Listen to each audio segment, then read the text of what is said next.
ke Sungai Asam, singgah membeli ikan belito. Kalau ibu tak jawab salam, jangan salahkan kalau bapak-bapaknya pada main lato-lato. Ya, so main lato-lato anak-anak itu bapak-bapak. Assalamualaikum warahmatullahi wabarakatuh.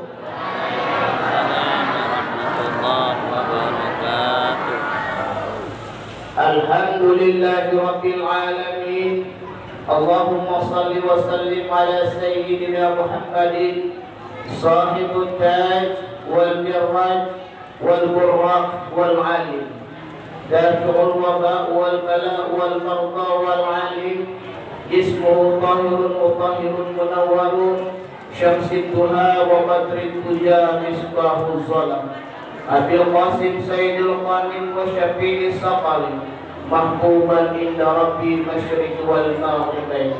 Ya ayyuhal mustahaq bila ruhi jamali sallu alaihi wa sallimu taslima. Qala Allah ta'ala fil Qur'anil Karim a'udzu billahi minasy syaithanir rajim. Bismillahirrahmanirrahim. Subhanalladzi asra bi'abdihi laylan minal masjidil haram ilal masjidil aqsa alladzi barakna hawlahu linuriyahu min ayatina innahu huwas samiul basir. Qala nabiyyu sallallahu alaihi wasallam as-salatu imaduddin faman aqamaha faqad aqamaddin wa man tarakaha faqad hadamaddin. Sadaqallahu maulana al-azim. Yang saya hormati Datuk Kepala Desa Simpang Sungai Duren atau yang mewakilinya, yang saya hormati Ketua DPD beserta jajarannya, yang saya muliakan Imam Khotib Bilal Masjid Miftahul Huda, yang saya hormati ibu-ibu, bapak-bapak, jamaah kaum muslimin rahimahumullah.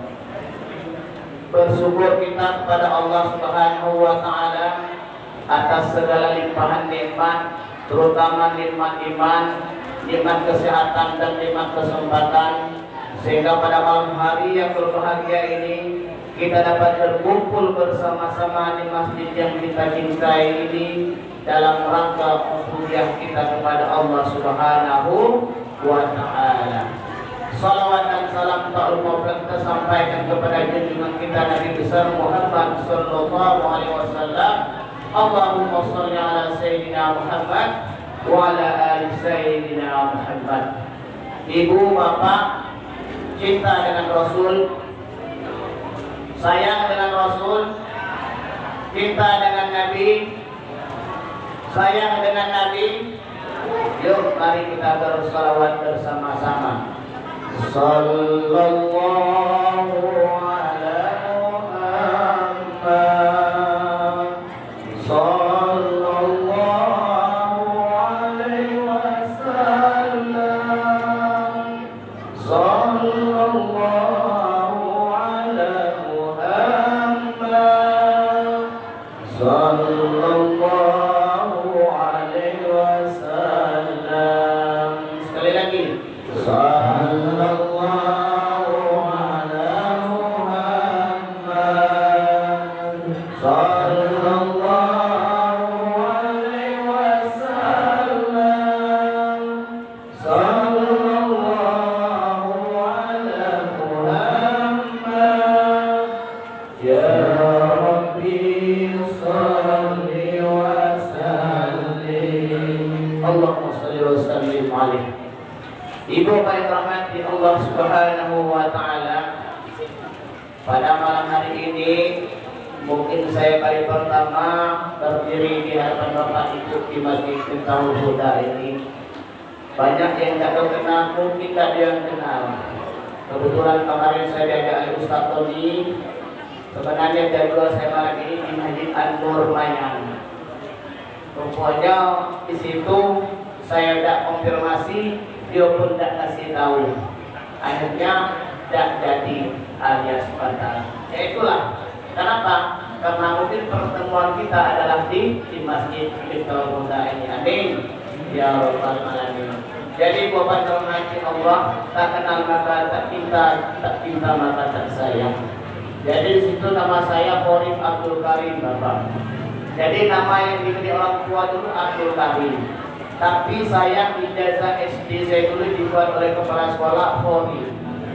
Jadi saya tanya dengan kepala sekolah, Pak, kalau Abdul Karim itu hamba yang mulia, tapi kalau Qorib itu apa Pak?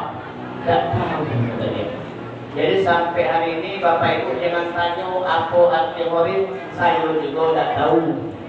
Ya, tidak ngerti siapa artinya. Tapi karena saya itu tadi menghormati ijazah saya, buat situ Qorib Abdul Karim. Keseharian saya sebagai tenaga dosen di kesehatan di Kota Jambi, juga ini menjadi dai baru Januari kemarin. Kebetulan saya dari Mayang pindah ke Mandala Darat karena istri saya itu ngajar di SMP 30 anak aja Pak Ibu. Jadi kejauhan dari Mayang itu mobil batubara banyak, akhirnya pindah lagi ke Mandala. Alhamdulillah kita jadi tetangga ya. Nah, itu. Kemudian anak 2. Kalau istri baru situ. Jadi Bapak Ibu jangan khawatir ya. Istri baru situ. Anak 2. Jadi pada malam hari ini kita akan membahas mengenai tentang Isra dan Mi'raj Nabi Muhammad SAW. Sebelum saya menyampaikan tausiah saya pengen anak-anak ini duduknya yang rapi. Siap? Siap? Ini ada pertanyaan, ada kuis kaget. Tolong duduk di sini, Ben. Yang baju putih duduk sini. Nanti ada 10 pertanyaan, 10 hadiah. Siap? Siap anak? Kemudian yang cewek mana? Ini cowok baru. Ayo sini yang cowok, sini yang cewek belakang, sini. Kalau kakaknya tidak salah, terlalu besar hadiahnya. Hadiah ya. Ayo, yang cewek belakang sini ya. Ini hadiahnya 10, rebutkan oleh anda semua. Siap? Bapak Ibu jangan khawatir. Bapak Ibu ada juga hadiahnya. Asal bisa jawab pertanyaan dari saya nanti. Untuk Bapak 2 orang, untuk Ibu 2 orang. Siap? Kalau Bapak Ibu tidak banyak, kita lempar ke Marawis gitu. Dan juga Marawis dapat, kami dengan Pak Imam yang ngambil hadiahnya. Tidak bebas. Siap nak? Mau berjanji? Berjanji ya? Tidak boleh ribut. Dengarkan ceramah Ustaz sampai selesai. Ya? Siap berjanji? Ikuti kata Ustaz. Kami berjanji. Yang kuat. Kami berjanji. Tidak akan ribut. Jika kami ribut, kami ikhlas. Bapak kami kawin lagi.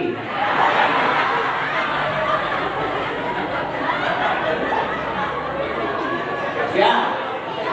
Nah, kamu berjanji ya.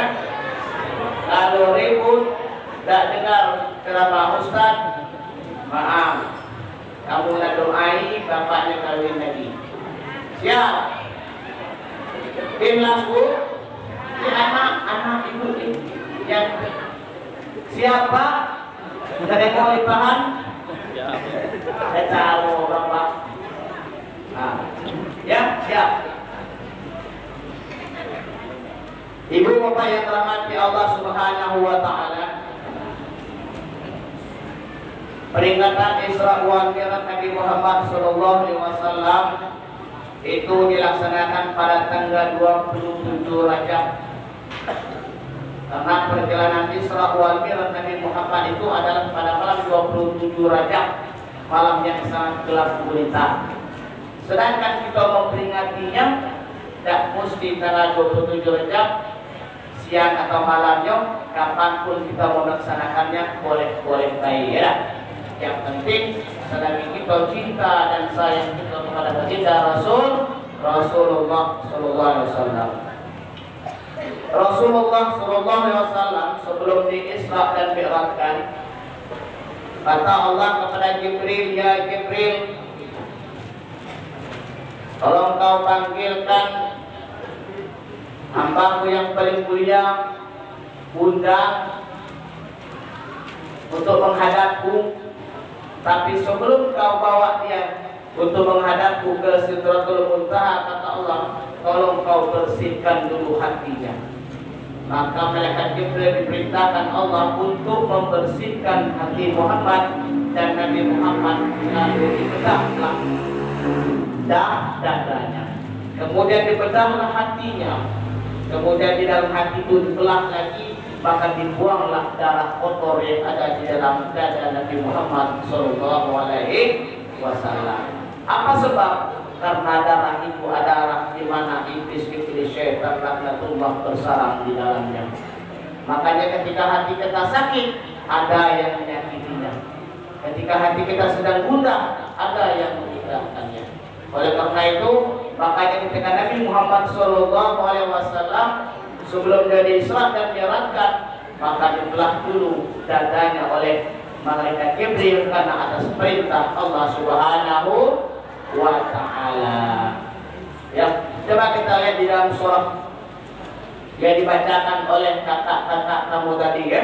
Subhanallazi asra bi 'abdihi lailan minal masjidil haram ilal masjidil aqsa allazi barakna haulahu linuriyahu min ayatina innahu huwas samiul basir. Maha suci Allah yang telah memperjalankan hambanya pada suatu malam dari Masjidil Haram ke Masjidil Aqsa, yang telah kami perlihatkan kepada mereka sebagian dari tanda-tanda kebesaran kami, kata Allah. Sesungguhnya Allah Maha mendengar lagi Maha melihat. Ketika itu dilakukan, maka Nabi Muhammad Sallallahu Alaihi Wasallam mulailah dia Isra. Isra artinya perjalanan, ya, perjalanan dari Masjidil Haram ke Masjidil Aqsa. Kemudian Rasulullah mengendarai seekor burak. Burak itu adalah kendaraan Rasulullah. Jadi Bapak Ibu yang dirahmati Allah, kita melihat dari kami lagi kecil dulu, orang telah keluar burak Nabi, ya baik, burak Nabi. Badannya badan kuda, tapi mukanya seperti perempuan cantik, rambutnya membelai ke belakang. Ada yang memprediksi yang bukan dari Muslim. Apa prediksinya? Yang pertama, berarti Muhammad itu adalah kuat nafsunya. Badan seperti kuda, hidungnya dengan lebih cantik-cantik. Sebenarnya bagi kita yang beriman, kita tidak tahu apa bentuk burak itu yang sebenarnya. Yang tahu bentuk burak itu Nabi Muhammad, malaikat Jibril, dan Allah Subhanahu wa Ta'ala. Jadi kita jalan-jalan Bapak Ibu, burak itu badan kuda, pakai sayap, tapi mukanya seperti perempuan cantik, seolah-olah Nabi Muhammad itu besar nafsunya, pengennya yang cantik-cantik bayang. Tidak, ya tidak. Kita tidak boleh mengetahuinya apa bentuk burak itu yang sebenarnya. Yang jelas jalannya secepat kilat. Ketika dari Masjidil Haram ke Masjidil Aqsa, burak itu berjalannya tidak pernah naik dan tidak pernah turun. Ketika dia berjalan menuruni bukit, maka kaki depannya akan memanjang, kaki belakangnya akan memendek. Kemudian ketika dia mendaki gunung, kaki depannya memendek, sedangkan kaki belakangnya memanjang. Sehingga perjalanan Rasulullah dari Masjidil Haram ke Masjidil Aqsa itu datar seperti air. Apa sebab? Karena tujuannya adalah lurus karena Allah Subhanahu wa Ta'ala. Apa sebab? Karena dia diperintahkan Allah untuk menjemput sholat bagi umatnya itu ya. Nah, pertanyaan pertama untuk anak. Saya ini nanti 2 jam, bagaimana cukup sejam. Pertanyaan pertama, siapa dapat jawab tunjuk tangan. Kalau perintah catat ya. Siap. Yang pertama, tanggal dan bulan berapakah Nabi Muhammad Isra dan Mi'raj? Ini nah. Sini nah. Nama siapa? Pati. Tanggal dan bulan berapakah Nabi Muhammad sallallahu alaihi wasallam Isra dan Mi'raj? 27 Rajab. Sudah? Betul. Betul. Oke, siap. 1. Hadiahnya oke ya. Aman. Pertanyaan kedua. Siapa dapat tunjuk tangan dulu? Ada yang cewek. Yang cewek ya? Yang cewek. Apakah arti Isra? Tunjuk tangan. Sini nah. Pokoknya kalau itu cara Mak Ustaz, insyaallah ditulang. Siapa namanya? Maimunah. Apakah arti Isra? Iya.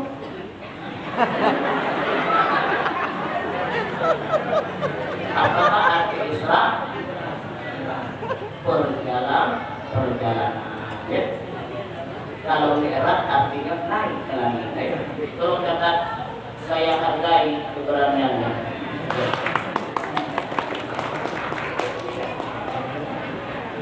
Ibu bapak yang terhormat ya Allah Subhanahu wa taala, dengar ya. Ketika Rasulullah SAW di dalam perjalanan, maka Rasulullah diperlihatkan oleh malaikat Jibril, yaitulah orang tua yang sedang dikulkai itu bapak ibu. Lah sudah tua bapak-bapak itu, lah umur 90 tahun sedang mengikat kayu. Begitu diangkat, ditambah lagi, kemudian ditambah dan ditambah lagi. Dan sudah tidak telah lagi dengan satu, masih juga ditambah. Maka kata Nabi Muhammad SAW, man haza ya Jibril, apakah ini wahai Jibril? Ya Muhammad, ini adalah bagian dari umatmu. Nanti ya Muhammad, berapa banyak yang memikul amanah, tapi tidak ada satupun amanah yang disampaikannya. Ingat, mana Datuk Kades? Mana Pak Camat? Mana Ketua DPD? Mana Pak RT? Mana Kepala Rumah Tangga? Enggak lo, Kepala Tangga. Yang dengar bela kamu ya. Tokoh habis, apa saya buat? Yang ke-18 itu suara sholat habis. Terakhir kakek di tanggal 5 Maret itu di Sungai Rengas malam minggu. Mudah-mudahan terakhir lah, ada yang undang kan? Ada puso pula ya. Jadi bapak yang terhormat Allah Subhanahu wa taala. Ternyata amanah itu dijelaskan Allah di dalam Al-Qur'an surah An-Nisa ayat 58. Apa kata Allah? Inna Allah ya'murukum an tu'addul amanati ila ahliha wa idza hakamtum bainan nasi an tahkumu bil 'adl. Inna Allah ni'ma ya'idukum bih. Inna Allah kana sami'an basira. Ya Muhammad, kami telah memerintahkan kepadamu untuk menyampaikan amanah kepada setiap yang berhak menerima amanah. Dan apabila kamu memutuskan hukum di antara mereka, maka putuskanlah hukuman itu yang seadil-adilnya. Jangan seperti pisau pak, ke atas dia tumpul, ke bawah dia tajam sampai ke kerak-keraknya habis. Pemimpin tidak boleh seperti itu. Malam ini yang saya bahas bapak, pemimpin di dalam rumah tangga adalah bapak-bapak saya sebagai kepala keluarga. Kemudian siapa wakil saya adalah istri. Apa amanah yang dibebankan kepada kita? Pertama kali adalah bagaimana kita membesar, mengurusi, mengawasi anak-anak. Ya dah. Bu, dulu waktu nak pengantin bu dengan bapak, pokoknya berbunga-bunga terus hati, dah. Bang, kalau kita jadi pengantin bang, adik pengen yang anak kita jadi yang soleh dan solehah. Ya dah bu. Ibu-ibu ya yang gadis jangan ya, gadis belum ngerti dia. Ya dah pak. Tiba bapak itu, apalagi lah dekat nak pengantin tu kan, dekat nak pengantin waktu. Dan pergi manggil Siti, Solehah, Zainab dah. Ayam. Ya. Udah tidur ya, kata bapak ya. Ya pi. Itu kan bahasa anak kita sekarang ya. Kalau anak kita hebat sekarang bu, belum nikah bahasanya ya Allah. Ya. Jadi yang cowok jemput ceweknya, mak, umi, udah makan nih, belum, abi, ya kapan kau bagi umi dengan abi? Ya. Karena ketika bahasa itu sudah menyatu, itu bisa terjadi tidak ada lagi yang namanya pernikahan. Kalau hati sudah beradu sama hati. Itu terbukti bapak dekat rumah kami itu.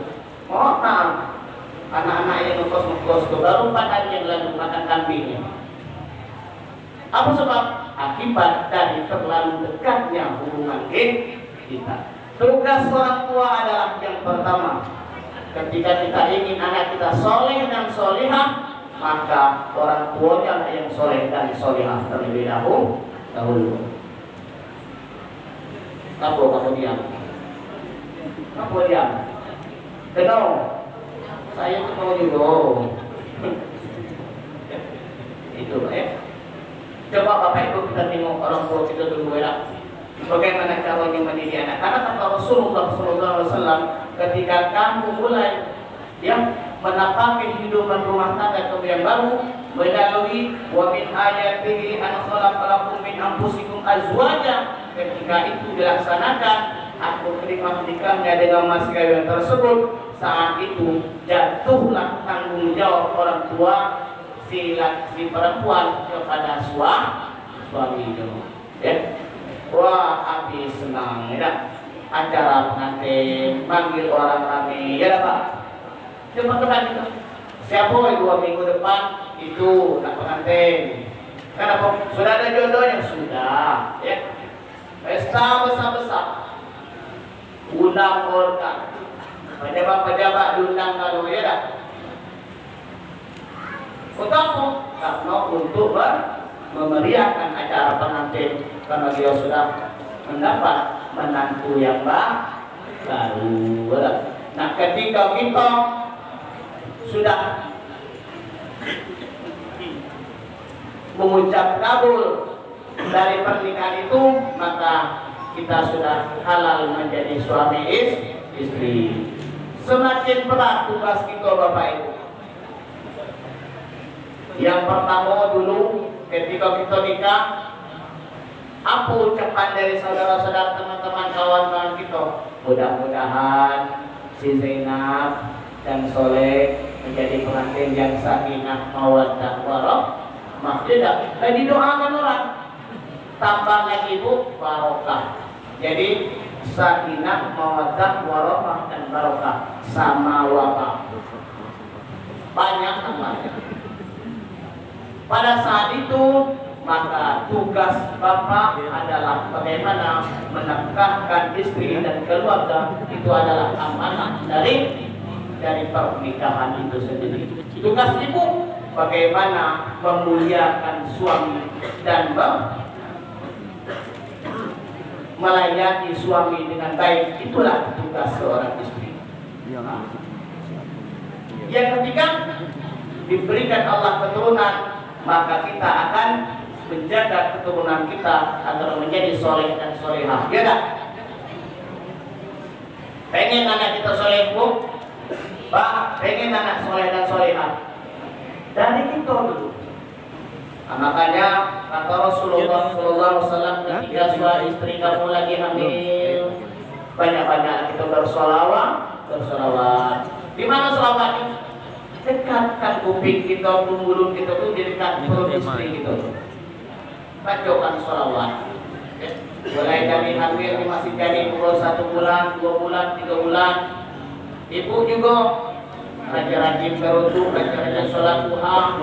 Kenapa? Setiap perilaku yang dilakukan oleh kedua orang tuanya walaupun dia masih terbentuk jadi barang itu langsung seperti kilat masuk ke dalam tubuh si anak walaupun belum terbentuk sifatnya. Baca ini kita bersolawat, ya. Salatullah salamullah. Dulu udah stop dulu.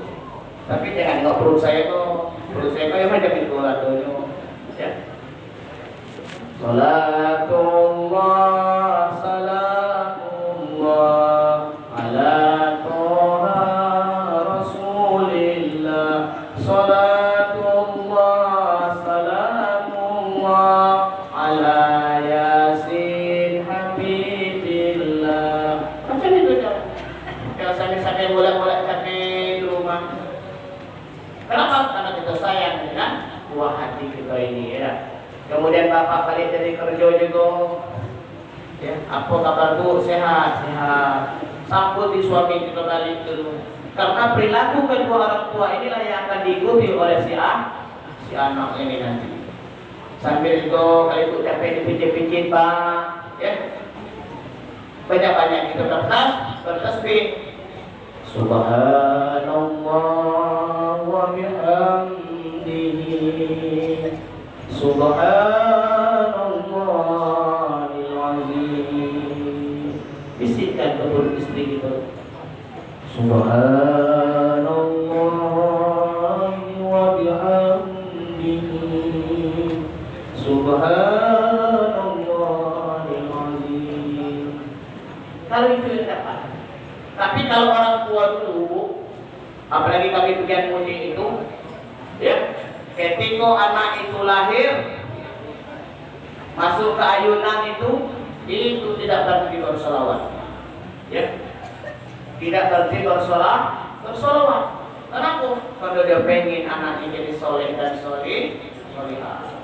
Umur baru 1 bulan masukkan ke ayunan, ketika mau ditidurkan jadi baca solawat. Allahumma salli wa sallim wa barik ala Sayyidina Muhammadin wa alihi. Sambil mulai capek tak pula anak itu dalam ayunan kan.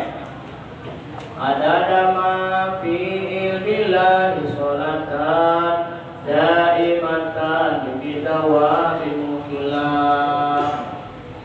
3 macam orang hidup yang dipuji, 1 ngajar, 2 dengar, 3 ngaji.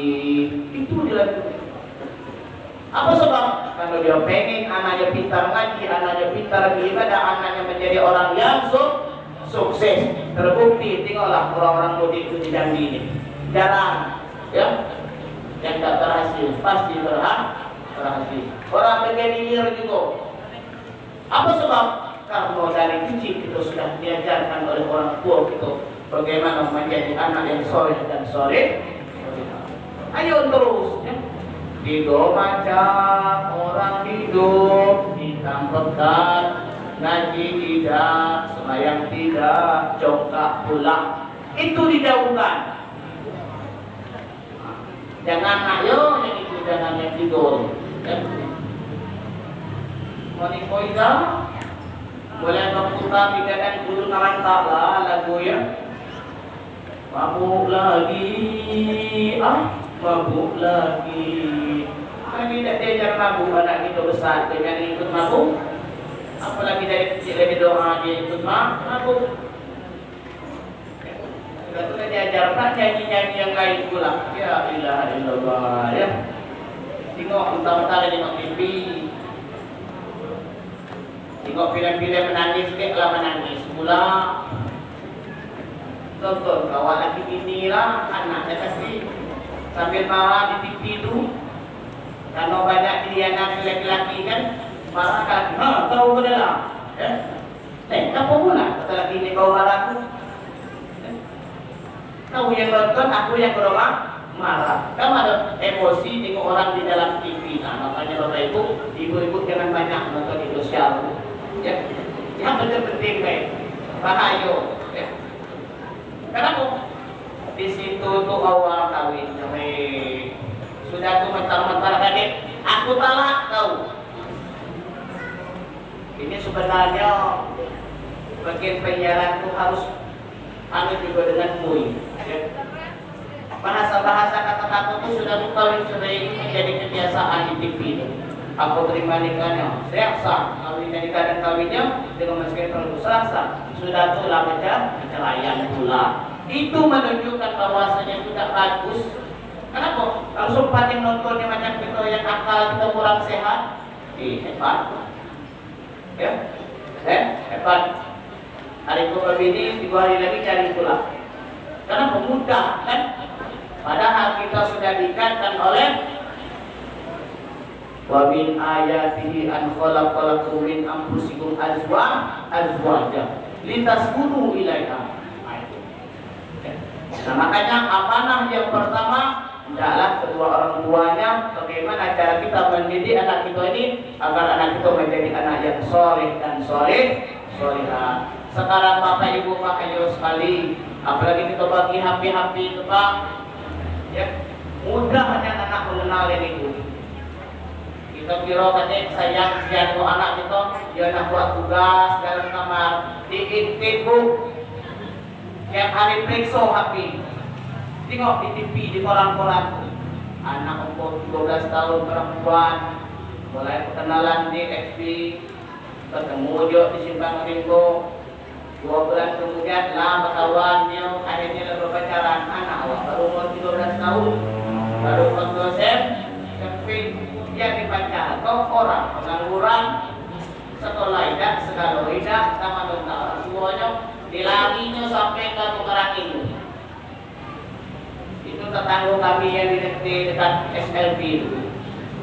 Tak mencari-cari. Sekali akhirnya dampaknya di mana? Itu sudah masuk daerah Tabir, itu jaraknya sudah dekat Kebo. Anak kita itu lah sudah tidak tentu lagi. Karena polisi itu sudah tunggu 10 orang teman-teman yang laki-laki ini tadi. Nah, Allah bilang yang namanya harimau ya dah. 40 hari tak makan, ngaung ke situ kelaparan kan, aduh belalang di mulut, di bubur, dimakan langsung tak. Itu datang pak kambing, seekor kambing, anak kambing yang gadis, kembik, membuat harimau kegirangan, tak lapo timbulan lapo, tak radas timbulan radas. Ketika harimau sedang ngaung mencari makanan, datanglah si anak kambing ini kembik. Datang harimau, tak pilih lagi langsung tak. Maka sengsaralah si kambing, sengsaralah anak bapak dan emak yang kambing. Kenapa? Karena kita sudah layu sebelum berbuah. Oleh karena itu, tugas ibu jaga anak kita dengan sampai terjadi hal-hal yang tidak kita inginkan. Tugas bapak sama-sama mengayomi bagaimana cara kita mendidik anak kita ini agar anak kita nih seperti ini hebat-hebatnya. Ya, itu tujuan kita. Inilah inti dari Isra dan Mi'raj. Salah satu di antaranya adalah amanah kita kepada keluarga. Allahumma shalli wa sallim ala Muhammad wa hasil bihil maram wa ma yatakillah ayaj'al lahu bidal amri yusran kazakis salam. Allahumma salli wa sallim alaihi. Ketika saya bersalawat semuanya ikut ya. kalau pengen mendapat syafaat di yaumil akhir nanti. Dengan saya dan ikhtiarkan berselawat. Jadi semuanya harus berselawat. Siap? Pertanyaan berikutnya. Pertanyaan ketiga. Ya.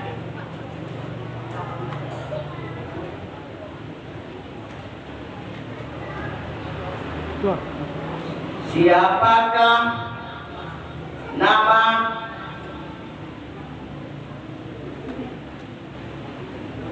Imam Masjid Miftahul Huda? Ayo, cuci tangan.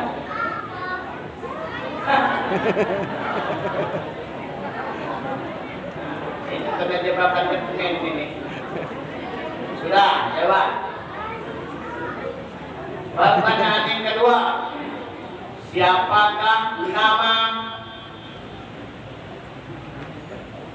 Bapak Nabi Muhammad sallallahu alaihi wasallam? Yo, ayah.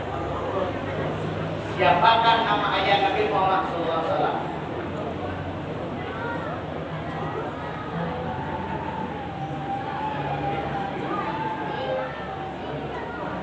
Ayo, siapa namanya? Siapakah nama Bapak Nabi Muhammad SAW? Abdul. Betul Pak Imam? Nama Pak Imam? Tidak tahu. Biarlah Pak Imam tidak terkenal di bumi tapi dia terkenal di langit. Catat yuk. Sudah berapa orang? 3. Pertanyaan keempat. Siapakah nama untuk masuk kakek Nabi Muhammad?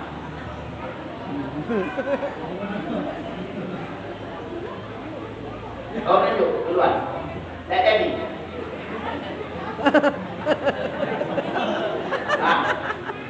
Tak dia ni tunjuk duluan tadi, tapi tak jadi.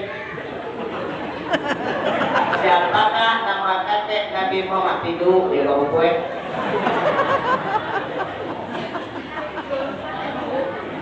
Lada pun. Gimana? Ah, lagi tidur.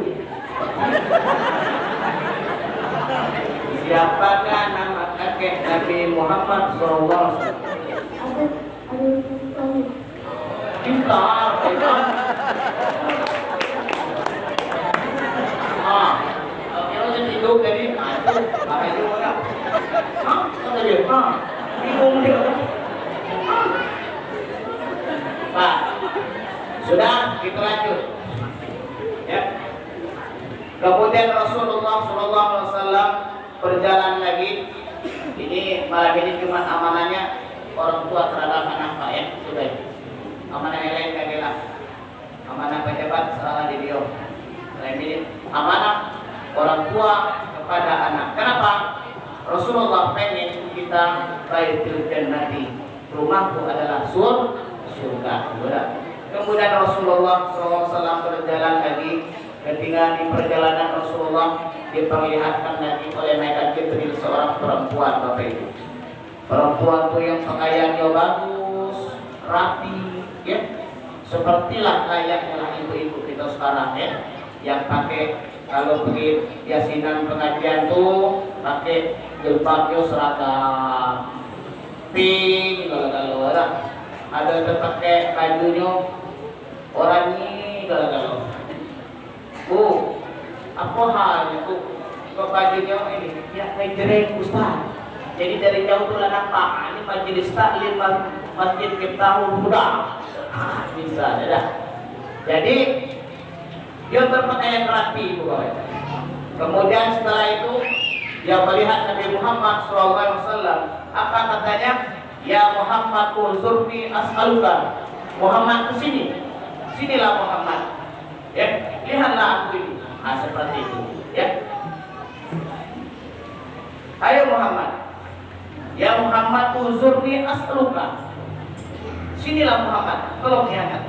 Tapi Nabi la bi'ainihi wa la biqalbi. Nabi tidak tersentuh hatinya melihat perempuan itu. Kemudian dan dia pun tak dirimu jabat itu tidak. alias kalau bahasa kita ini dicuekkan oleh itu nabi. Apa sebab? Karena dia tahu apa yang akan terjadi nantinya terhadap umatnya. Kemudian Nabi bertanya, man hazihi ya Jibril, apakah ini ya Jibril? Tanu aku ini ya Jibril. Qala ya Muhammad, berkatalah Jibril kepada Nabi Muhammad, tilka dunia amma innaka law ja'alta lahtalakum dunya 'alal akhirah ya Muhammad. Itu adalah dunia ya Muhammad. Andai kata engkau menoleh panggilan dari si perempuan itu, maka sudah barang tentu umatmu nanti akan memilih dunia dan melupakan akhirat. Ternyata apa kata Imam ya? Ina tidak diutisnya ini mato kejelasan nengok kedino ya. Dan nengok kedino dikit mato kita bapak-bapak kalau mulai ini kalau nengok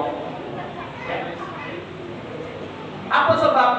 Karena hati kita belum dibedah, hati kita tidak dibedah dan dibelah dan dibuang karena kotornya. Makanya sifat marah kita ada, sifat benci kita banyak, sifat iri hati kita banyak, sifat ingin memiliki itu luar biasa.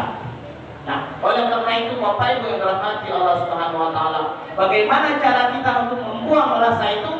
Allah Subhanahu wa taala telah memerintahkan kepada Nabi Muhammad sallallahu alaihi wasallam untuk menjemput salat. Itu. Apa sebab?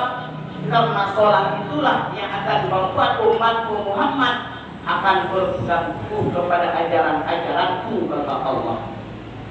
Nah, makanya Nabi Muhammad Bapak Ibu ketika dari Sidratul Muntaha itu bolak-balik ya. Dibagikan Allah 50 waktu. Tapi ketika dia balik lagi ke Nabi Musa, disuruh Nabi Musa naik lagi ya Muhammad. Tak sanggup umatmu ya Muhammad, umatmu kecil-kecil, pendek-pendek, pesek-pesek. Sedangkan umatmu besar-besar tinggi Muhammad. Nah, Nabi Musa itu tingginya kalau di dalam Taurat itu 17 meter Bapak. Jadi Nabi Musa orang dulu besar-besar tinggi. Bagaikan kalau dia naik ke atas gunung itu ada papaya dia kakinya naik ke atas dia. Kalau kita jangan berangkat subuh nanti Gunung Kerinci itu yang 3.500 meter itu jam 9 menit itu besok lagi baru nyampe ke atas lah. Nah kalau dia tinggal dulu tak bentar ya. Kenapa dia besar-besar tinggi? Ya Muhammad naik lagi. Lah naik lagi Nabi Muhammad akhirnya sampailah 9 kali. Nah, yang ke-10 Nabi Muhammad tidak mau lagi. Kenapa? Karena dia sudah malu dengan Allah Subhanahu wa taala. Ini kita sudah mulai lari ke sholat nih Bapak. Biasanya saya kalau mulai lari ke sholat itu kening mulai lari ke galau ya. Sudah mulai ketika sholat akan mau pulang bapak-bapak ibu lah. Jadi ketika Nabi Muhammad SAW diperlihatkan kepadanya oleh malaikat Jibril seorang perempuan tadi, dia tidak mengurus itu. Nah, itulah tugas kita sebagai umatnya yang diberikan perintah sholat untuk mencegah hal-hal yang buruk yang datang kepada hati kita. Apa sebab? Karena sholat itu membentuk pribadi manusia menjadi manusia yang tawadu. Ini apa judulnya Pak? Tepatkan kebaikan dan wujudkan masyarakat taat beribadah. Masalah. Tapi penekanannya sholat adalah membentuk pribadi manusia menjadi pribadi manusia yang tawadu. Coba kita bayangkan Pak Imam misalnya, pegangkan kepala Pak Imam. Kalau tak penting kita tampar. Kenapa? Karena kita sangat memuliakan kepala kita ya Bu. Kita bukan orang barat. Kalau orang barat di barat pegang kepala dia, kita tak. Kepala itu sangat kita hormati ya. Tetapi ketika dua sudah sujud kepada Allah Subhanahu wa taala, kepala dan kaki tidak ada bedanya. Kaki yang biasa kita menginjak-injak becek-becek sama derajatnya dengan kepala ketika kita sujud kepada Allah Subhanahu wa taala. Jadi apa yang kita sombong? Ya. Jadi sholat dapat membentuk pribadi manusia yang menjadi manusia yang tawadhu, kemudian melahirkan manusia-manusia yang rendah hati dan congkak, kemudian melahirkan manusia-manusia yang tidak congkak dan tidak sombong. Ayolah, gawe baru di hari lah dapat beli mobil, jelaslah korupsi. Itu adalah kata hati. Hati yang itulah yang harus kita bersihkan dengan sholat itu. Ayolah, kalau tidak mengaku itu kada berhasil lah, upatlah lagi. Nah, jadi tujuan sholat itu tadi membentuk pribadi manusia akan menjadi manusia yang tawadhu, kemudian melahirkan manusia yang rendah hati dan sombong, dan melahirkan manusia yang tidak sombong. Makanya Al-Quran menjelaskan wala tusaqqi khattaka linnas wala tamshi fil ardi marha innallaha la yuhibbu man kana mukhtalin fakhur. Janganlah kamu memalingkan wajahmu dari manusia karena kecintaanmu, karena kesombonganmu. La tamshi fil ardi marha, janganlah pula kamu berjalan di muka bumi ini dengan sombong. Innallaha la yuhibbu man kana mukhtalin fakhur. Ya, karena Allah tidak suka kepada orang-orang yang sombong lagi membanggakan diri. Ya. Astaghfirullah Rabbal baraya. Astaghfirullah minal khotoya. Astaghfirullah Rabbal baraya. Astaghfirullah minal khotoya. Rabbi zidni ilman nafi'an wa baghfirli amalan mabrura. Terasa dekat seluruh tubuh, sanak saudara semakin jauh. Tiada tempat untuk berteduh karena tak pernah sholat subuh. Astaghfirullah Rabbal baraya. Astaghfirullah minal khotoya. Rabbi zidni ilman nafi'an wa baghfirli amalan mabrura. Jadi ketika kita istighfar kepada Allah, mohon ampun, insya Allah ketika kita keluar dari masjid ini, Allah ampunkan segala dosa kita. Amin. Ya Rabbal Alamin. Ini saya mulai mengenai tentang sholat ini Bapak Ibu. Ya. Apa sebab? Karena sholat dapat membentuk pribadi manusia menjadi manusia yang jujur, manusia yang disiplin, kemudian melahirkan manusia yang sabar, dan melahirkan manusia yang ikhlas. Itu tadi. Kenapa? Karena ketika cahaya iman itu sudah diberikan Allah Subhanahu wa taala, maka runduklah hati kita untuk taat kepada Allah. Nah itu. Makanya Allah Subhanahu wa taala memerintahkan Nabi untuk membawa sholat itu dan disampaikan kepada umatnya. Itu amanah itu sudah disampaikan oleh Nabi Muhammad SAW kepada kita. Tinggal lagi bagaimana cara kita melaksanakannya dengan baik. Itu tadi. Coba kita bayangkan Bapak Ibu, di mana-mana masjid banyak Pak, musola banyak. Ketika manusia itu diberikan Allah duit, senang dia. bangun masjid, bikin musola segala macam, pakai asli segala macam ada kalau. Tapi ketika si muazzin hayya 'alas shalah, hayya 'alas shalah,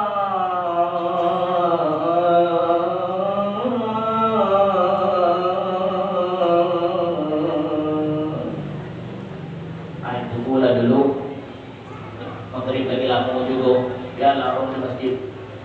Kau belum kajian, kalau ada dia masuk ke dalam ayam bangkok belum diguru ya, iko ayam belum iko masuk ke kandang kakek lalu dulu itu cuma paling-paling kita ya.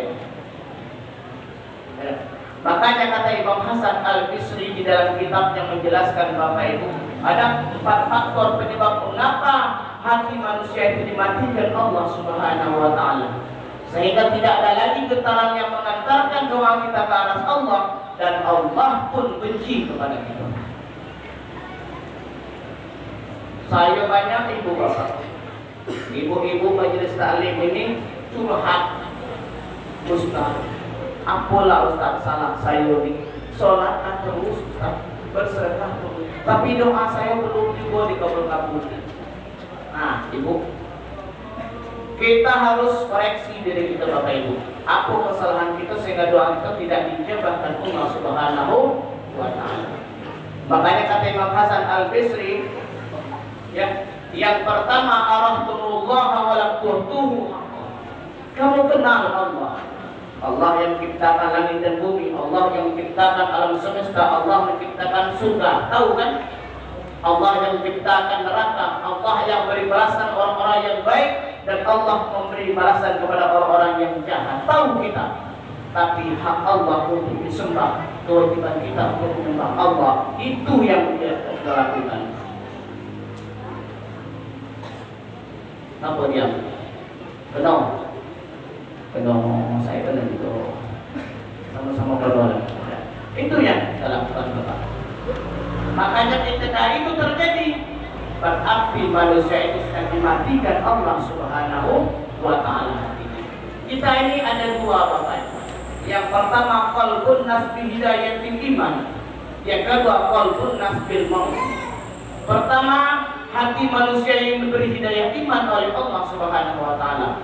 Ketika hati diberi Allah hidayah iman, ketika datang sholat dia datang, infak dia rajin, sholat dia pun rajin, apapun bentuk kebaikan itu pasti laksanakan. Itu bertanda manusia itu sudah diberikan Allah hidayah itu. Tapi ketika datang suara azan dan lain sebagainya, kita masih sibuk dalam urusan kita khawatirkan, takutnya hati kita dimatikan Allah.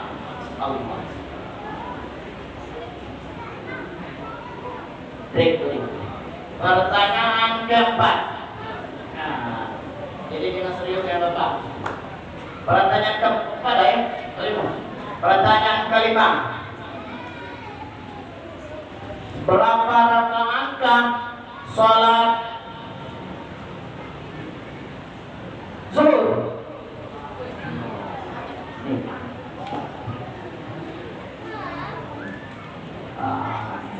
Siapa mana? Aduh. Aduh ayah sih kok. Mana? Aduh. Benar dikit. Aduh, alhamdulillah. Ibu? Ada juga. Nah ini kalau pengen anak soleh, bapak ibunya ikut juga ke masjid. Jangan suruh anak dewe ke masjid, awak datang ke masjid, ya. Nah, berapa rakaat sholat zuhur? 4 rakaat. Cukup baca usul ini. Salli fardhu zuhri 4 rakaatin mustaqibilan qiblatin adaan lillahi. Siapa gurunya? Bu Hasna. Ada orang? Di rumah. Nanti dah.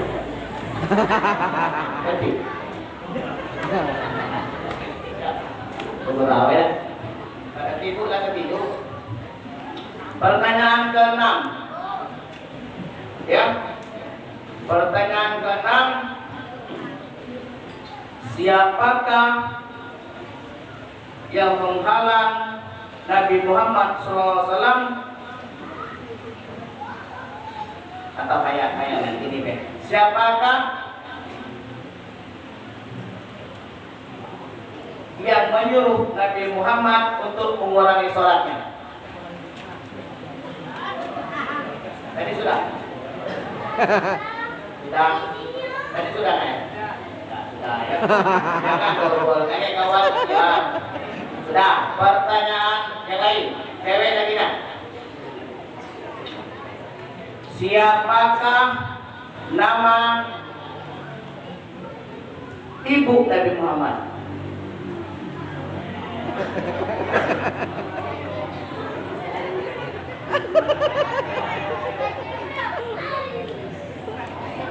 Siapa namanya? Siapakah nama ibunda Nabi Muhammad Sallallahu Alaihi Wasallam? Aminah binti. Ibunya Aminah binti. Bapaknya Abdullah, ibunya Aminah. Bayangan. Sudah dulu. Ibu yang dirahmati Allah Subhanahu Wa Taala. Kemudian kata Imam Hasan Al-Bisri yang kedua, apa faktor penyebab hati manusia itu dimatikan Allah Subhanahu Wa Taala sehingga tidak lagi kedengaran doa kita sampai ke arah Allah dan Allah dikhawatirkan benci dengan kita. Yang kedua, qara'tumul Qur'ana wa lam ta'malu. Kamu baca Al-Quran, kamu dengung-dengungkan Al-Quran, kamu sanjung-sanjungkan Al-Quran, tapi artinya ajaran Al-Quran itu sendiri tidak pernah kita amalkan. Kita bukan baik tabar Jumat. Bismillahirrahmanirrahim. Yasin wal Qur'anil Hakim. Innaka minal mursalin ala siratin mustaqim. Tanzilal azizir rahim. Mana kita nangis baca Pak? Mana kita nangis? Kemudian kita ngaji juga Pak. Bu, Al-Quran itu banyak sekali menjelaskan tentang aqimus sholah, ya. Di antara ayat Al-Quran itu ada Innas sholata kanat 'alal mu'minina kitaban mawquta. Wah, hematan Ustaz Karim ini suaranya dah kacau yang dengar. Mantap nih ya, wah, cap nih. Tapi sesungguhnya sholat itu bagi orang-orang yang beriman sudah ditentukan waktunya. Ketika muazzin memanggil kita untuk sholat, seorang qori dan qori'ah tak sholat.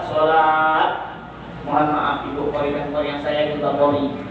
Inilah ada lagi. Ya. Yang dikhawatirkan dimatikan Allah hati kita. Perintah sholat sudah terbaca dengan kamu dan sebagainya, tapi itu hanya di mulut, tidak bisa menembus ke hati kita. Sholat subuh misalnya, as-salatu khairun minan naum. Bukannya bangun untuk nak ngambil untuk mandi, tapi malah mendem ikut. Pak, bangun Pak. Orang azan. Baru bangun jam tidur jam 4 malam.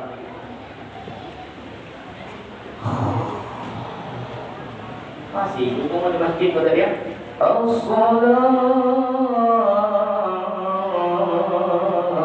khairun minan naum. Tanam menegur ya. Woi Pak, sudah lah kau pulang. Aku baru jam 4 kalau tadi. Lah batang kau lagi ini itu saya sudah subuh ya. Di siko dak ada saya yakin sholat subuh lalu. Amin. Amin. Kenapa? Karena kita takut hati kita dimatikan Allah ya dapat. Apalagi di dalam surah Al-Baqarah ayat 5 itu apa kata Allah? Ya, khatamallahu ala qulubihim wa ala sam'ihim wa ala absarihim wa isyawatu wa lahum azabun azim. Itu yang kita takutkan. Allah ucapkan hati kita, pendengaran kita, penglihatan kita, dan hati kita. Maka kaki kita adalah azab yang pedih. Itu yang kita takutkan. Nah, makanya itu Bapak yang terangkan di Allah Subhanahu Wa Taala. Kita kalau memang kita belum bisa sholat atau baru sedikit-sedikit bisa belajar. Ya. Saya malam Jumat kemarin Bapak di desa Tanjung Marwo, Palimo Tongsi itu. Senangnya nanti saya nih bapak-bapak. Bapak yang sudah umur 60, 70 itu yang belajar lagi. Jika ada bapak-bapak belajar lagi. Nah, baru bapak kenanya sinan terus Pak. Beda. Sayangnya bapak umur kita dikit. Saya tanya, ini Ustaz atau bapak ini baru 3 bulan belajar lagi. Dari itu nggak tahu, tapi dia sudah bisa melantunkan Subhanalladzi asra bi'abdihi laylan minal masjidil haram. Kata Subhan dan juga beridang suara kan. Rupanya pada 3 bulan diajak kaji berlaku selama tidak bisa lagi. Nah, tujuan kita inilah yang tidak bisa ngaji, ayo Bapak Ibu. Kenapa? Ketika kita di dunia ini berteman dengan Al-Quran itu cuma 1 kali. Ya. Tapi Al-Quran berteman dengan kita ketika kita di dalam kubur, Al-Quran menemani kita. Ketika kita dibangkitkan ke alam hisab, juga Al-Quran menemani kita. Kemudian ketika kita di alam mizan, Al-Quran juga menemani kita. Dibangkit lagi kita ke alam mahsyar, Al-Quran juga menemani kita sampai kita berjumpa dengan Allah Subhanahu wa Ta'ala, masih Al-Quran. Dan sampai kita langsung masuk ke pintu surga, Al-Quran juga masih menemani kita. Ketika kita sudah melangkah ke dalam surga Jannatul Naim, Jannatul Ma'wa, Jannatul Firdaus, barulah Al-Quran belok kanan, belok kiri, selamat tinggal wahai sahabatku, tugasku sudah selesai mengantarmu sampai masuk ke dalam surga yang di dalamnya mengalir sungai-sungai. Jannatul tajri min tahtiha al-anharu khalidina fiha abada, kekal itu selama-lamanya dalamnya. Nah. Jangan misal gini Bapak, yang belum bisa ngaji, ayo ngaji. Kami dai-dai ini dengan Ustaz Tony banyak dari murid yang ini belajar. Kalau nak ke rumah saya di Jawa Barat, rumah saya di Perumahan Regina nomor 11. Tanyalah Ustaz Tony itu, boleh kita ngaji malam-malam di rumah saya yang siap ke rumah. Walaupun bukan saya risiko kan, datang ke rumah, saya siap ngajar ngaji. Nak ngaji belagu baju, nak bersanji baju. Siap saya. Kapan waktunya? Minta nomor HP saya dengan Ustaz Tony. Asal kita mau. Kenapa Bapak Ibu? Karena itu penting. Coba kita perhatikan Bapak Ibu. Kenapa kita selalu baca Yasin? Orang sakaratul maut kita baca Yasin. Orang lamati baca Yasin. Apa sebab? Karena di situ banyak sekali manfaat untuk membaca Yasin. Ya, kata Syekh Mutawalli Al-Waqtawi, ketika orang yang datang Sakaratul Maut itu kita bacakan terus Yasin. Apa sebab? Karena setiap ayat-ayat yang kita baca Yasin, setiap huruf-huruf yang kita baca itu, maka 10.000 malaikat yang akan menemani kita baca itu. Itu faedah. Kemudian sampai di sekarat kita baca terus sampai dia meninggal. Kita baca Yasin juga di kuburan, kita baca Yasin. Tapi kapan tidak? Ketika dia sudah tertutup ke dalam kubur, maka di situ malaikat akan kembali, tidak lagi menemani kita karena tugasnya sudah selesai. Makanya jangan kita tidak mau aswaja ahli sunnah wal jamaah itu amalannya adalah itu. Laksanakanlah, ya. Kalau kita pengen, kita mati juga bisa minta anak kita bacakan Yasin, bacakan surah Mulk. Tabarakal ladzi biyadihi al-mulku wa 'ala kulli syai'in qadir. Alladzi khalaqal mauta wal hayata liyabluwakum ayyukum ahsanu amala. Baca terus. Baca qul dan tahlil. Kenapa? Baca qul tahlil itu Bapak Ibu tak banyak. Qul huwallahu ahad, qul a'udzu birabbil falaq, qul a'udzu birabbin nas. Kemudian kita baca Fatihah, itu pahalanya kata Rasulullah SAW samalah kita dengan menghatamkan Al-Quran 30 juz. Itu mahar Sayyidina Ali dulu ketika diminta oleh Rasulullah, siapa yang bisa menghatamkan Al-Quran dalam satu malam, maka dialah sebagai mahar Siti Fatimah. Abu Bakar maco, Utsman maco, Umar bin Khattab maco. Datang Ali karena dia dididik dari kecil, dia tahu Ali dah tak dari itu sudah sholat isya, sudah tu malam tahajud bangun, setelah tahajud bangun malam barulah dia bacakan tahlilan itu. Maka dialah yang diterima oleh Nabi Muhammad SAW menjadi menantu. Makanya kita kalau baca Yasin dengan Yasin tahlilan itu kok. Siap? Siapa? Bu? Siap. Astaghfirullah Rabbal baraya. Astaghfirullah minal khataya. Astaghfirullah Rabbal baraya.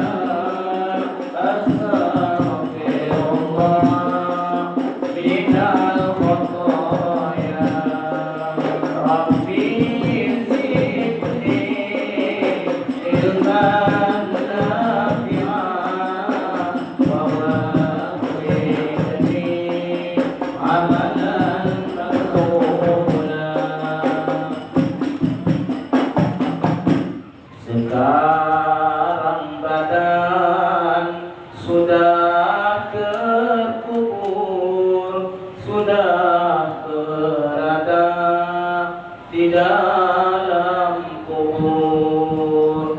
Kulit dan daging dipukul hancur karena tak pernah sholat zuhur. Astaghfirullah Rabbal baraya. Astaghfirullah minal khataya. Rabbi zidni ilman nafi'an warzuqni amalan maqbulan. Pertanyaan yang ketujuh. Pertanyaan siap. Semua boleh jawab. Pertanyaan yang ketujuh. Bapak-bapak siap ya jawabannya. Untuk bapak-bapak duo. Atau panitia tadi kalau untuk bapak dengan ibu berangkat umroh tadi. Ya Bu ya siap berangkat umroh Bu. Tadi panitia tadi ya. Siap. Pertanyaannya, siapakah nama paman Nabi Muhammad? Yang belum jawab, yang sudah tercatat itu udah boleh lagi ya? Mana? Ya. Siapakah nama paman Nabi Muhammad Sallallahu Alaihi Wasallam? Abu Talib ya. Kakeknya Abdul Muttalib, pamannya Abu Talib. Iya memang. Betul. Betul. Iya Pak. Bu.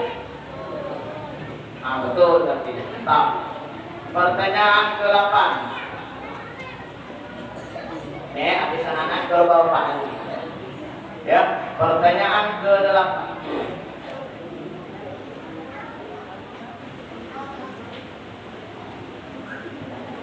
Di manakah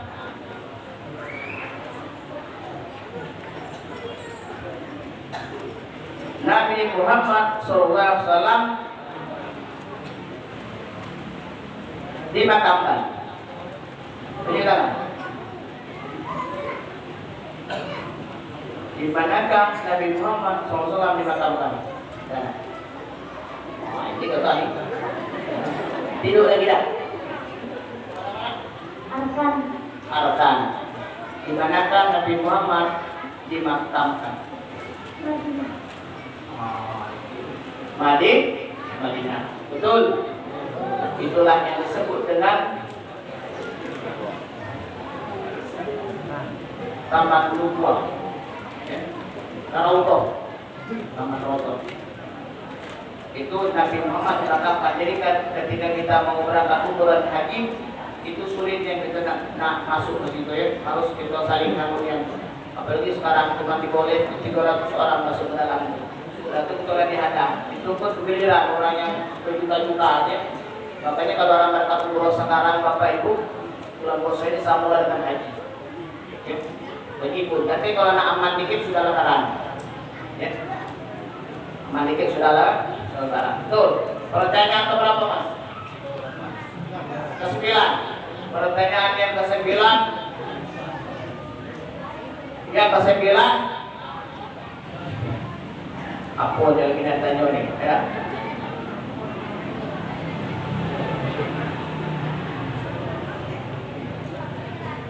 Apakah balasan bagi orang-orang yang tidak sholat?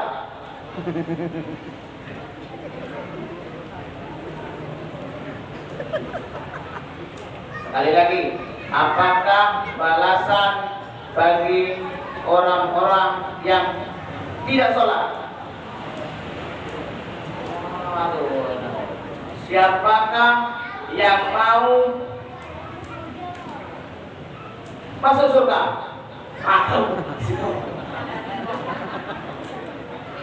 Gimana? Ini kalau pertanyaan ya. Berarti berani dulu. Sini. Namo siapa? Sholat bisa. Sholat nggak bisa. Coba Ustaz minta baca usolli sholat subuh. Usolli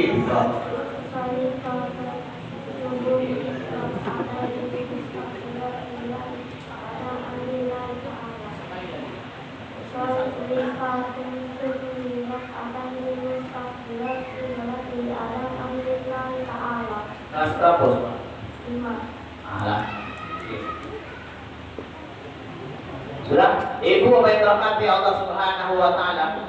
Kita lanjutkan kemudian yang ketiga, kata Imam Hasan Al-Bisri, apakah faktor penyebab manusia hatinya dibandingkan Allah Subhanahu wa taala? Yang ketiga, akal tumbuh nikmat rabbikum wa lam tashkurulah. Kamu makan nikmat Allah, kamu okok-okok nikmat Allah. Ya, kamu campur adukan nikmat Allah. Wa lam tashkurulah, tapi kamu tidak pernah bersyukur atas nikmat Allah. Coba kita bayangkan Bapak Ibu. Salah satu nikmat Allah yang sering kita zalimi adalah nikmat sehat. Ya, nikmat sehat. Nikmat sehat ini paling luar biasa Bapak Ibu. Tuh, kita tiba ke rumah sakit. Kalau Bapak kita tak sadar diri kita, pergilah kita ke rumah sakit. Masuk kita ke ruang isolasi itu. Ketika tengok orang kecelakaan, terbelah-belah pahu, putus kaki, segala macam, apa yang kita rasakan? Apa yang Bapak rasakan saat itu? Itu baru siksa dunia. Sedangkan siksa akhirat, ketika kita disisakan di akhirat, orang-orang misalnya yang pada kata orang, ngaji orang, mati orang, ya, itu pada besi panas, dihantamkan dan tumpul keluar ke mulut, masuk dari mulut keluar ke dubur. Jadi kalau kita mengopakkan hati semuanya itu biasalah, itu adalah sebagai nerakanya dunia. Maka jangan hati-hati, ya. Jangan nak motor mobil, tuh yang di sebelah kemarin itu sampai putus bola kakinya. Makanya ketika kita naik kendaraan tuh bacalah Bismillahirrahmanirrahim wa mursaha inna rabbil ghafur. Ingat keluar dari rumah jangan sekedar pulang dengan cari motor. Artinya kita tidak mensyukuri nikmat Allah. Jadi nikmat Allah yang pertama adalah nikmat sehat. Ya. Kita tengok pelajar ruang ICU itu Bapak Ibu, bagaimana orang yang berjuang untuk hidup, ya. Ikat tangan diikat, dia lalu dalam. Pernah masuk ruang ICU? Pernah, Pak? Nggak boleh tidak kalau ada keluarga kita sakit tidak? Ibu, alarm untuk anda betul.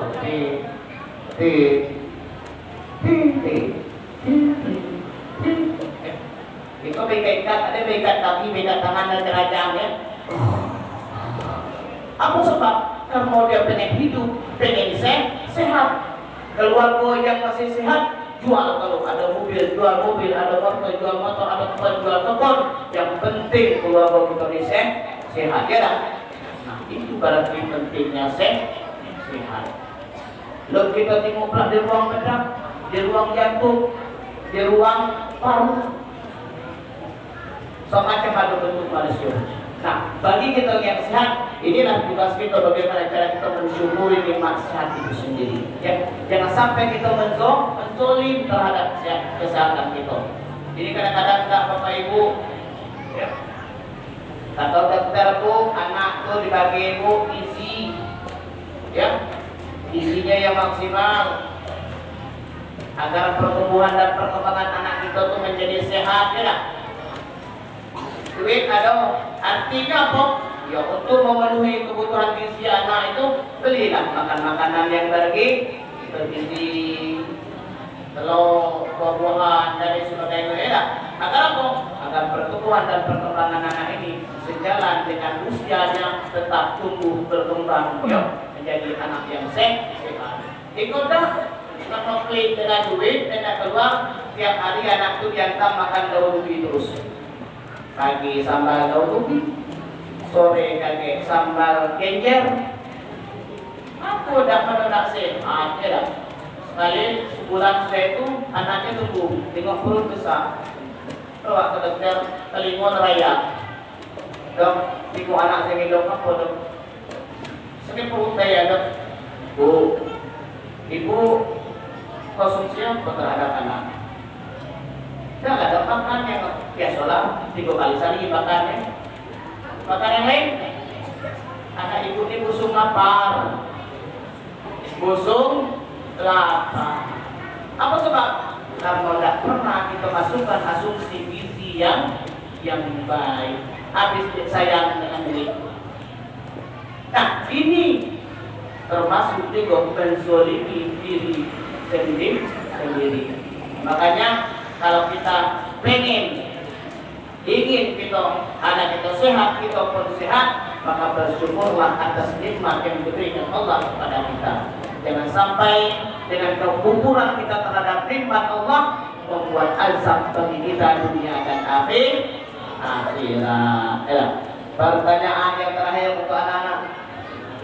Ya.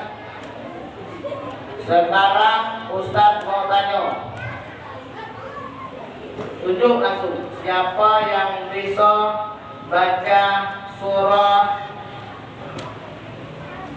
yang sudah jawab lagi ya? Lagi.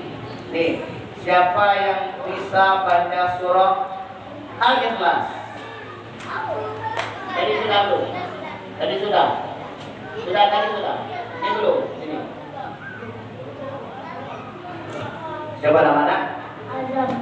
Azam. Sama dengan anak saya. Anak saya sama nama. Azam. Askio Azam. Anak saya Amar Mukazzam. Mudah-mudahan menjadi pemimpin yang disegani. Ya. Azam ya. Coba baca surah Al-Ikhlas. Bismillahirrahmanirrahim.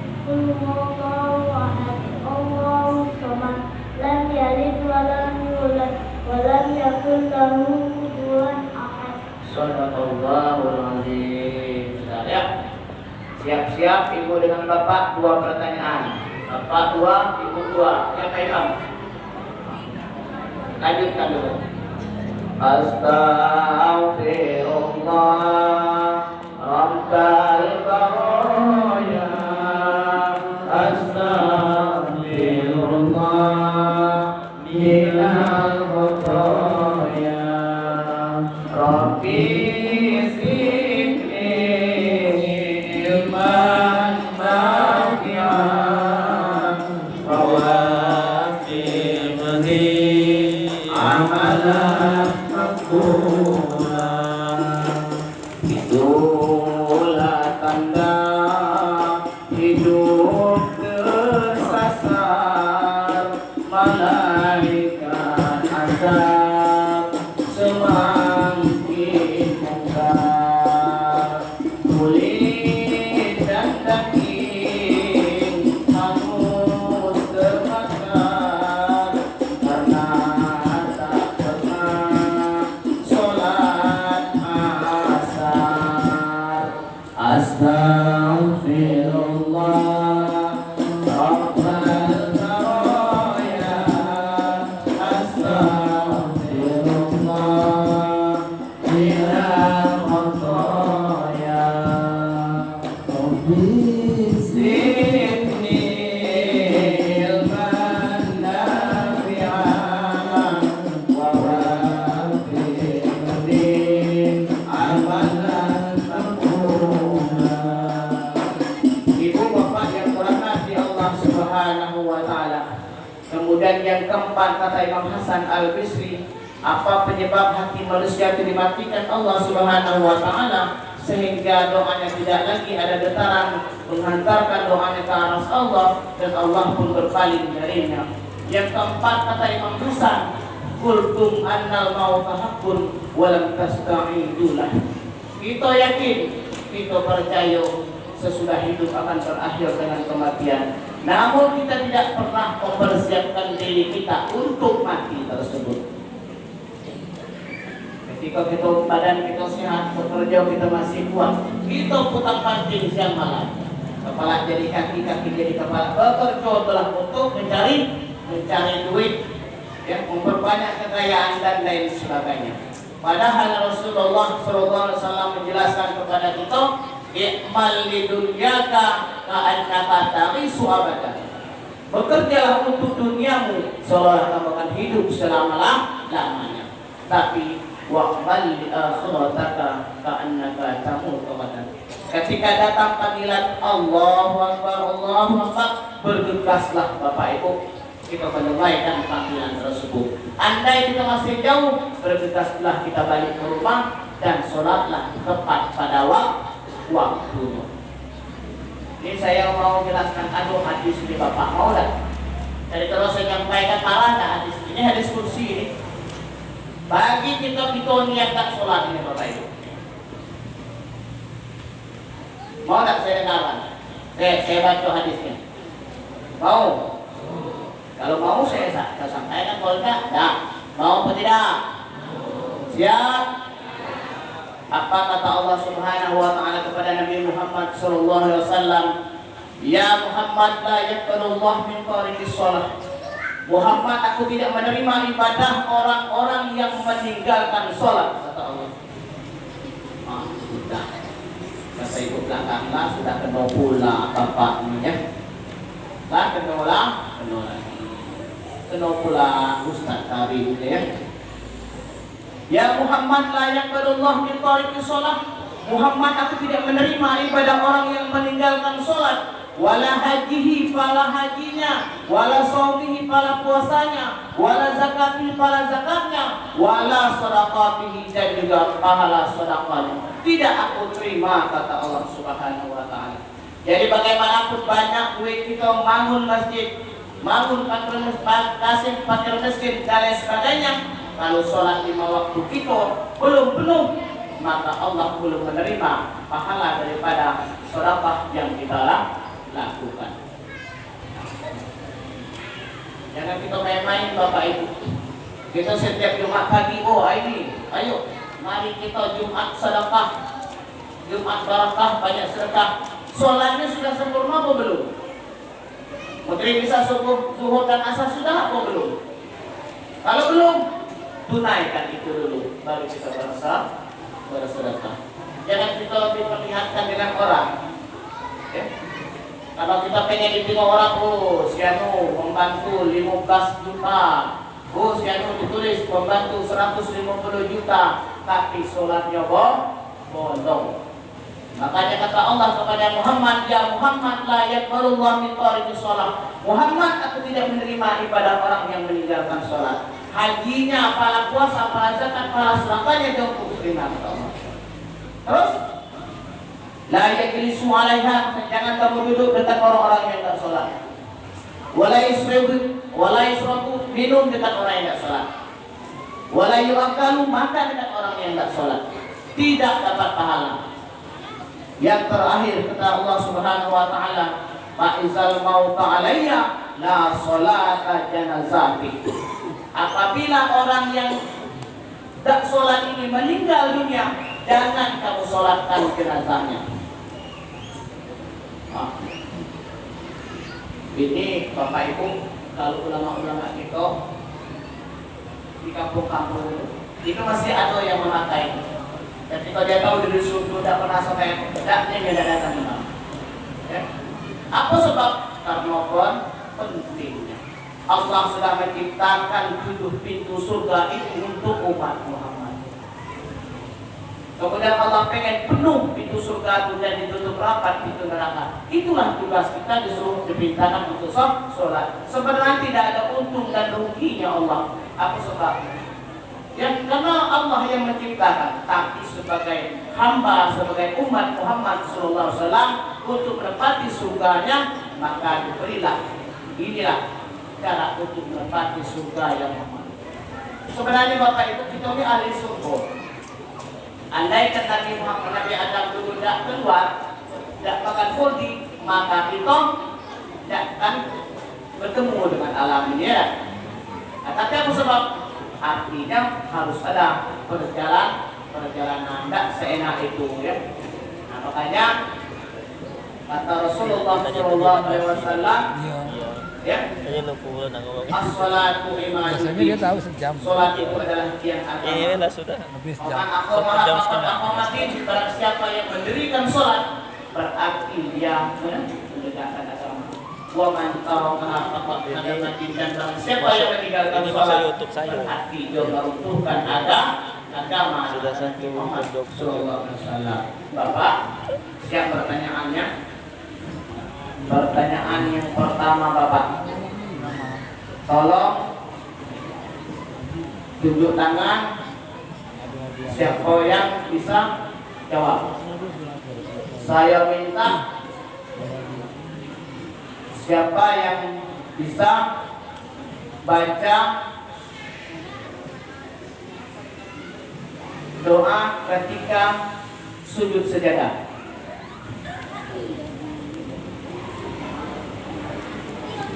Ketika sujud sajadah. Jadi ketika sudah alif lam mim tanzilul kitabil la raiba fihi min rabbil alamin am yaquluna iftarahu bal huwa haqqun min rabbika litunzira qauman ma atahum min nadhirin min qablika lahum yahtadun sampai habis sujud. Nah, ketika sujud itu siapa yang bisa tunjuk tangan? Apa yang kita baca? Sajadah wajhiyanil ladzi. Sini rutin baik. Sujud sajadah. Sajad. Ayo. Bacaan ketika sujud sajadah. Ibu, bacaan ketika sujud sajadah.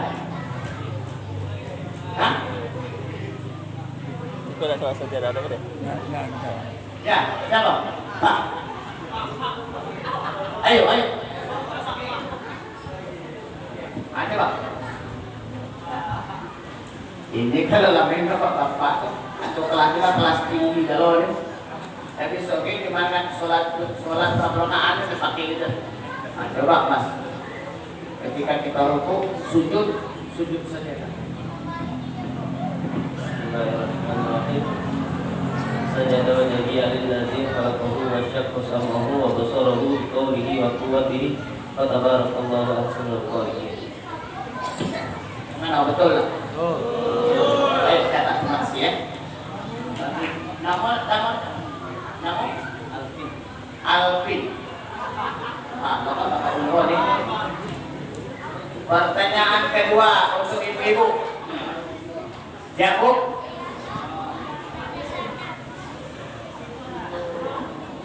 Pertanyaan yang kedua, berapa rakaat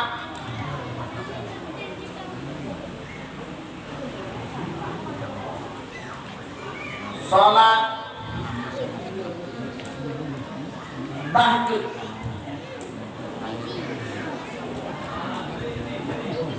Sholat tahajud boleh 2, boleh 4. Yang maksimalnya berapa? Hah? Bapak, 2 rakaat sholat tahajud itu kita lakukan 2 rakaat. Dan yang paling banyak boleh kita lakukan sampai berapa rakaat?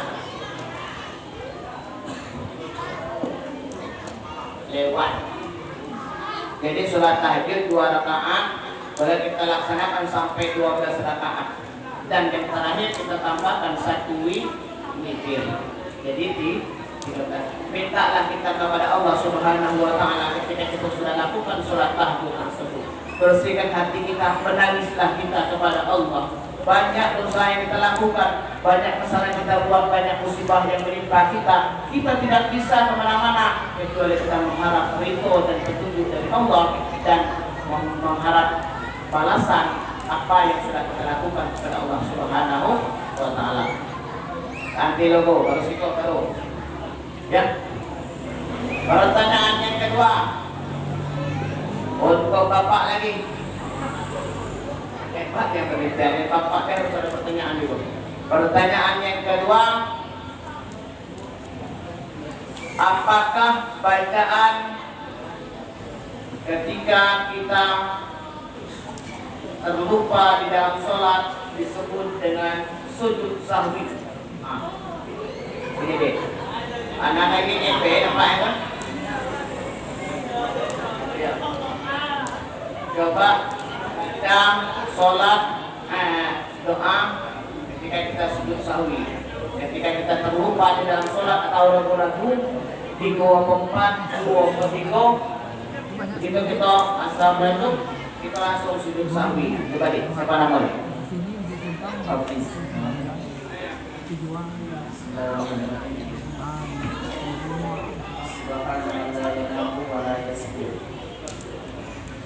Subhanallah la yanahu wa la yasbih. Betul? Itu yang pendek ya. Yang panjangnya pendek. Betul.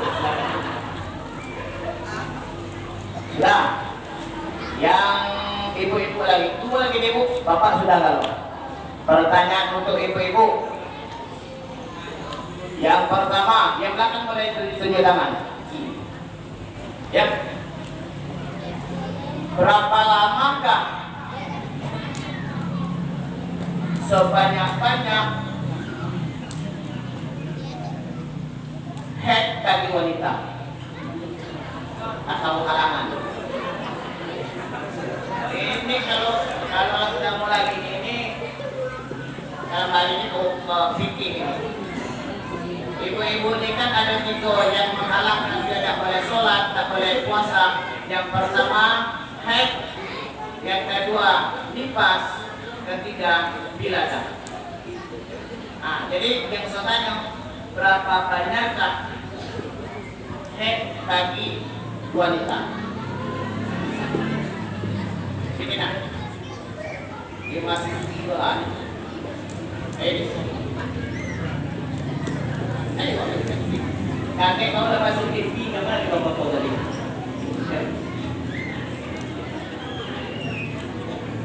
Siapa nama? Amelia. Haid bagi wanita sekurang-kurangnya 1 hari 1 malam. dan kebiasaannya 5 hari sampai 7 hari. Berapa banyakkah haid yang paling banyak bagi wanita? 15 hari. Betul? Betul, 15 hari. Ya, terima kasih. Bentar. Yang terakhir pertanyaannya. Ya, ketika seorang perempuan setelah lepas dia nifas 40 hari, namun dia masih mengeluarkan darah, itu disebut dengan darah apa? Ayo pilih tangan. Ayo posisinya. Ayo. Setelah 40 hari dia habis melahirkan, itu disebut dengan darah nifas.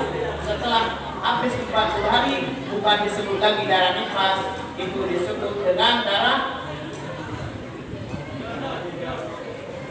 Ayo. Nah. Ayo. Nah, dong. Itu disebut dengan darah istihadah. Ketika lewat dari 40 hari ibu-ibu sudah wajib sholat. Loh, Ustaz, tapi darah masih keluar. Boleh tampalkan dulu, setelah selesai sholat baru buka kembali. Namun kita sudah diwajibkan sholat. Kenapa? Bukan lagi darah nifas, darah yang ditangguhkan oleh Allah Subhanahu wa Ta'ala. Kalau darah haid masih boleh meninggalkan sholat, meninggalkan puasa. Darah nifas 40 hari masih boleh meninggalkan sholat, meninggalkan puasa. Tapi ketika 41 hari masih juga keluar, itu bukan disebut lagi darah nifas, tapi darah istihadah atau darah istihadah. Ya. Bagaimana dengan sholat? Sudah mulai kita diperintahkan untuk sholat, tapi masih mengalir, dengan cara dibersihkan dulu, ditampal bagian-bagian yang mengeluarkan darahnya. Anda sholat, tidak boleh meninggalkan sholat lagi. Siap? Kalau nak belajar fikih lebih dalam, boleh ke rumah Ustaz. Ya, jadi kalau mahasiswi ya, mahasiswa. Kalau yang ibu-ibu jangan tadi. Sudah, apa lagi tadi? Baru siko ya? Pertanyaan yang kedua, terakhir nih, tidak pakai habis waktunya. Ini dua masalahnya tadi masuk kantong kami dengan Pak Imam. Ya. Pertanyaan yang kedua, ya, ini yang adik-adik mahasiswa. Ini mahasiswa, ada mahasiswanya. Tolong salah satu di antara saudara baca niat mandi wajib. Kamu calon pengantin baru nih. Ayo, ini calon pengantin baru nih, Bapak Ibu. Taman ini kan jangan teh, kalau baca tak ini ke pengantin baru, ya. Kita dah baca mandi wajib, sholat bacaan mandi wajib. Ayo. Ustaz, kalau lama kayak di kode ya. Kalau ibu dah saya sebut. Sudah dibilang itu. Ayo. Kok saya naik? Kok saya? Bacaan doa mandi wajib. Pertanyaan ini Kamu kan ada haidnya, ada ya. Setelah kamu bersih itu kamu kan mandi wajib. Bukan untuk orang yang tidak baik. Ya. Begitu kamu selesai bersih dari haidnya asli, kamu sudah bebas dari hadas kecil dan besar. Kamu sudah wajib sholat. Mandi wajib untuk membersihkan itu.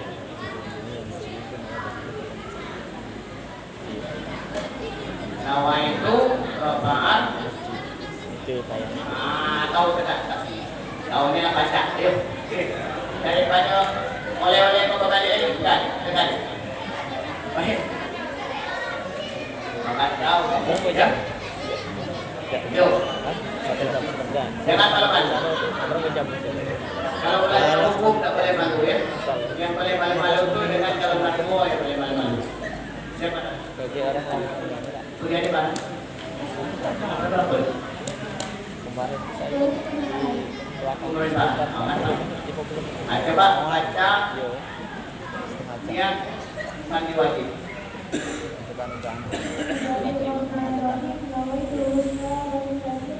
Itu pasti ya. Jadi adik-adik betul lah, silakan. Ketika habis haidnya itu doa, bukan itu pengantin baru baik, ya. Kenapa? Wajib hukumnya kita membersihkan diri hadas dan najis. Sudah, Pak? Siap. Ibu baik rahmat ya Allah Subhanahu wa taala. Astaghfirullah Rabbal baraya. Astaghfirullah minal khataya. Rabbi zidni ilman nafi'an wa wafiqni amalan maqbula. Di kubur ada ular berbisa yang bernama Syuja'ul Aqra, melilit mayit yang banyak dosa karena tak pernah sholat isya. Astaghfirullah Rabbal baraya. Astaghfirullah minal khataya. Rabbi zidni ilman nafi'an wa wafiqni amalan maqbula. Bapak Ibu yang dirahmati Allah Subhanahu wa taala, akhirnya pakai sholat isya, maka akan berakhirlah tausiah kita pada malam hari ini. Intinya adalah Isra dan Mi'raj akan melahirkan manusia-manusia yang taat dan patuh kepada Allah Subhanahu wa taala dengan sholatnya. Karena sholat dapat membentuk pribadi manusia menjadi manusia yang tawadhu, kemudian melahirkan manusia yang rendah hati dan melahirkan manusia yang tidak sombong dan tidak angkuh. Apa guna kita kaya, apa guna kita punya harta kalau hati kita kering dari akhlak dan karamah Allah Subhanahu wa taala? Apa guna kita berpangkat tinggi, apa guna kita punya kapal bersiar kalau kita tidak tunduk kepada Allah Subhanahu wa taala? Oleh karena itu Bapak Ibu dirahmati Allah, syarat yang pertama adalah amanah kita kepada anak. Didiklah anak kita, pimpinlah anak kita agar menjadi anak yang soleh dan solehah. Kenapa? Karena hidup ini sementara Bapak Ibu, kita akan meninggalkan dunia ini, dan kalau bisa kita akan melahirkan anak-anak kita yang bisa mendoakan kita ketika kematian itu terjadi. Mungkin itulah yang dapat saya sampaikan. Terima kasih atas segala perhatiannya. Mohon maaf atas segala kekurangannya. Wallahu muwaffiq ila aqwamit thoriq. Wassalamualaikum warahmatullahi wabarakatuh.